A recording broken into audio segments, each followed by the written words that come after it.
Господи Исусе Христе, Сине Божий, помилуй меня грешного. Аминь. Возлюбени во Христа Бога, браći i sestri, ovoj četvrtok je na istina veliki četvrtok, golem četvrtok, vidiki na današnji dan se slučaja nekoliko nešto vrzani za Hrista Gospoda i njegov život vo zajednica so nas. Во рамките на истоrijskиот свет, рамките на истоrijskиот свет, пошто влезе на ден Божич, со намера да го избави своето создание од последиците на гревот, а најсериозната и најстрашната последица на гревот беше смрт. Оној кој што го советува патот што води до смртта, до пропаста, е паднатиот ангел,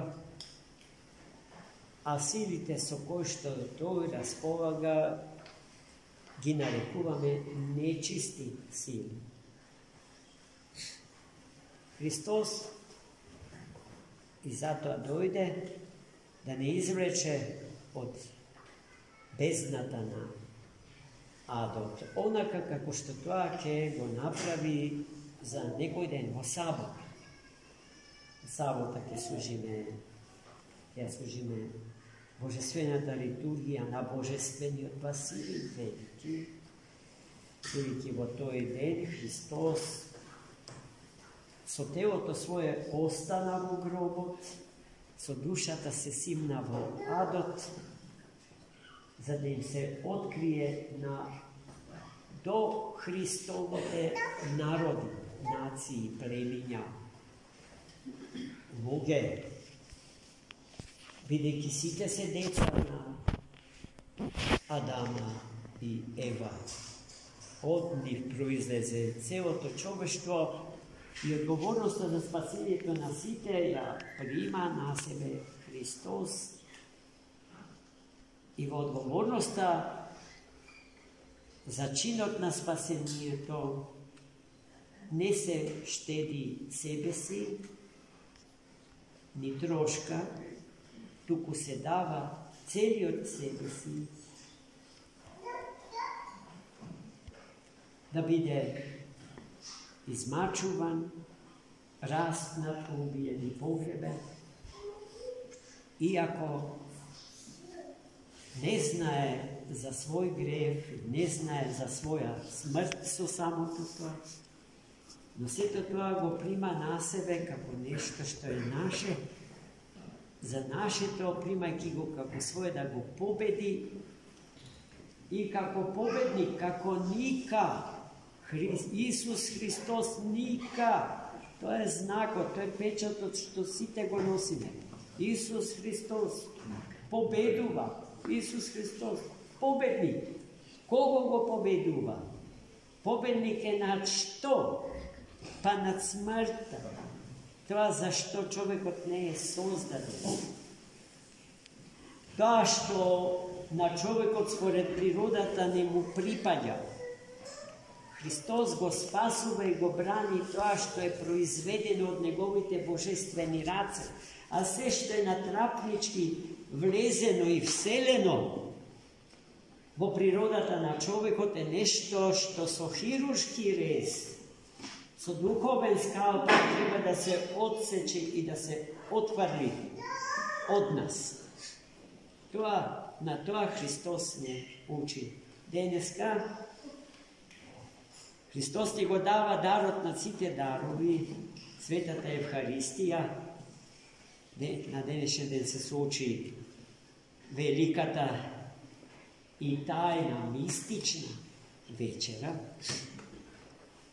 на која што Христос чухме од денес читаното Свето Евангелие,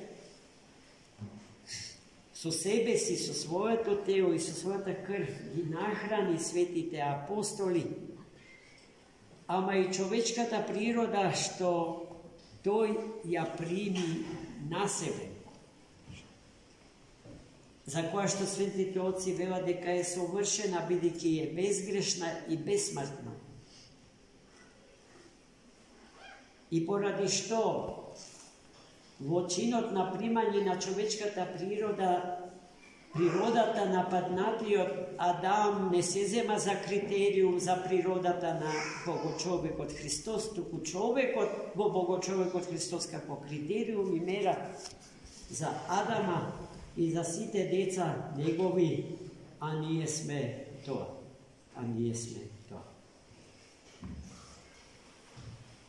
Пред тоа, Христос не научи на смирение и на кроткост. Тој кој што е Господар на Вселената, на се што постои, видливо и невидливо. Господар на животот човечки. Господар на сите вечности и светови. Тој денеска зеде ибрик, леген и крпа на рамото, убрус и побара од светите ученици негови да ги соблечат обувките за да им ги измие нозете.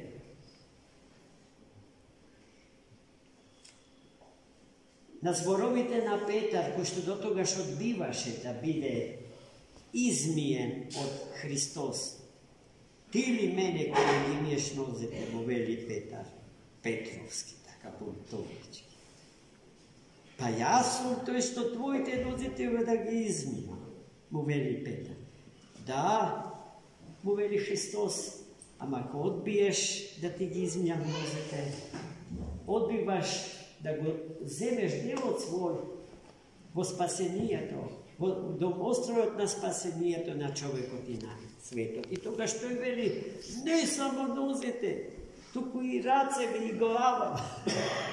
Целиот искапиме, Господ, ако е така. А Христос му вели за оној што е чист, доволно е да ги очисти нозе. За со чисти нозе да влезе во пречистите предели на Царството Небесно. И после тој чин на измивање на нозе Христос ни ги кажа следниве зборови. Тоа што јас денеска го направив со вас, должни сте да го правите меѓу вас, секој со секого, да живеете во љубов, во мир и во смирение, во кротост, да се служите еден на друг и да не барате да ви служат. Во текот на постите имавме едно евангелско четиво кој што се бавеше токму со оваа проблематика. Кога Христос јасно ни даде до знаење дека дојде за да ни служи, а не да го служиме. А и тој однос што тој го создава кон нас е однос што треба да го создаваме едни кон други, меѓу себе, едни со други. На тој начин да живееме, на тој начин меѓусебно да се почитуваме, на тој начин меѓусебно едни со други да се сакаме. И се, буквално се, што имаме, а ништо наше не е, од него ни доаѓа на дар да го делиме со сите и така секој со секого. А во тоа е суштината на монашките заедници. Ако монашката заедница не живее со намера да ги воплоти во својот живот и постоење овие зборови Христови, тогаш тоа не е. И не ја препознаваме како монашка христијанска заедница. А и по тој ужнек треба да живееме ние дома, во семејството. во црковната заедница, во колективот каде што работиме и каде што го печалиме лебот земен, на улица, на пазар, кај да се најдеме. Истите односи треба да ги негуваме со секого, секаде и со сите. Значи, денеска ја имаме светата Евхаристија, тоа што денеска го служевме. Представува сеќавање на тоа што се случи во Ерусалим на денешен ден. Секоја света литургија е анамнеза на Велики четврток. А што значи тоа? Дека нема многу свети литургии.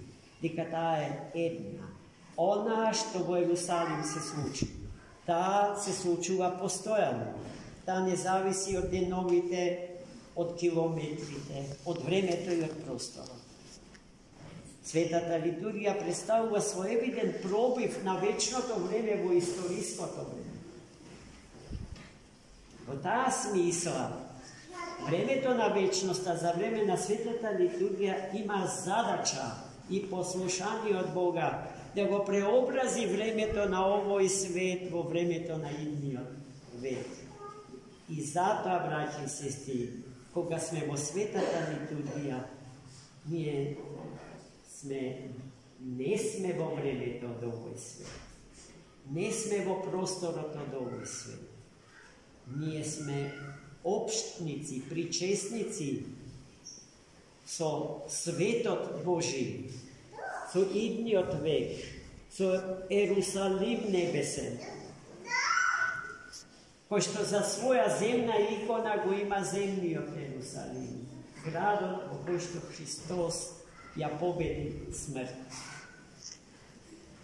Вечерва, браќи и сестри, ќе ги читаме 12 страдални Евангелија. Во нив подробно се зборува за се она што ние денеска воопштено кажаме. Верувам дека ќе ни дојдете сите со многу љубов и решени секој збор да го проследите. Најпарво така што ќе го уловите со умот ваш, а потоа ќе го пропуштите значењето на тој збор низ ситото на вашето срце. И така лека полека растеме и возрастуваме во малечки Христос и по благодат. Тоа е тоа што треба да станеме сите. Со Божја помош. Амин. За многу.